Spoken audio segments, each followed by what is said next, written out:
Leona, të përshëndes, cilat janë rrethanat të kësaj ngjarje? Të përshëndes Jeta, po në fakt mëngjesin e sotëm Drejtoria Vendore e Policisë Tiranës me një njoftim ka bërë me dije në fakt se një 63 vjeçar italian ka ndërruar jetë 4 ditë pasi është nështruar një ndërhyrje kirurgjikale pranë një klinike dentare në rrugën e Kosovarëve këtu në kryeqytet. Nga informacionet që ne kemi në fakt, grupi i hetimit kemi arritur të mësojmë se 63 vjeçari italian është identifikuar si Daniele Simone dhe kishte pak kohë që kishte ardhur në Tiranë, pra që jetonte këtu prej disa kohësh dhe më datën 20 në fakt të këtij muaji ka kryer mbushjen fillimisht të një dhëmbi pranë kësaj klinike dentare, e cila është klinika Dental Health në rrugën e Kosovarëve dhe pas mbushjes së parë të dhëmbit i është nështruar edhe ndërhyrjes për 3 dhëmb të tjerë, pra gjithsej 4 dhëmb cilët i ka rregulluar pranë kësaj klinike dentare pranë në rrugën e Kosovarëve. Ndërkohë që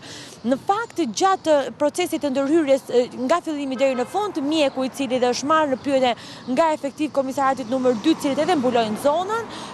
ka deklaruar se e ka pyetur 63 vjeçarin Daniele Simone nëse ky i fundit kishte pasur ndonjë sëmundje shoqëruese apo ndonjë problem apo ndonjë alergji nga ilaçet dhe ky i fundit ka deklaruar që jo. Dhe në fakt kjo nga anëtarët grupit e hetimit që janë ngritur për zbarru të çështje, na është konfirmuar se kjo është tashmë e parë dhe rezulton se është edhe me pamje filmike të cilat ka regjistruar bisedën e mjekut dhe të shtetasit italian brenda ambienteve të klinikës dentare. Ndërkohë që më datën 22, pra 2 ditë pasi është nështruar ndërhyrjeve kirurgjikale të 4 dhëmbëve, 63 vjeçari Daniele Simone është dërguar në spital pasi ka qenë në gjendje të rënduar shëndetësore. Për 2 ditë në fakt është marrë mjekim dhe ka qenë nën kujdesin e bluzave të bardha dhe mëngjesin e sotëm ka ndërruar jetë. Nga informacionet që ne kemi paraprakisht dyshohet se 63 vjeçari Daniele Simone vuante nga një sëmundje e rëndë. Ai rezulton se ka qenë me tumor në mëlçi. Dhe kjo dyshohet që është paraprakisht dhe shkak që ai ka ndërruar jetë. Por trupi i pa jetë i është nështruar edhe një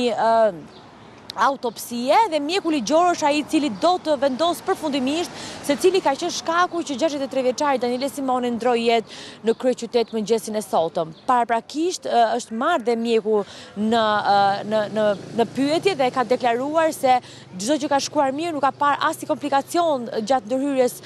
pra kirurgjikale që i ka bërë dhëmbëve, pra të paktën 4 ndërhyrjeve që i ka bërë 63 vjeçari Daniele Simone, por prokuroria do të vijojë tashmë hetimet, patjetër pritet dhe rezultati autopsisë i cili do të vendosë përfundimisht shkakun e vdekjes së 63 vjeçarit. Paraprakisht dyshohet se është bërë pikërisht edhe tumori që kishte pasur pra 63 vjeçari Daniele Simone në mëlçi. Leona, të falenderoj për raportimin.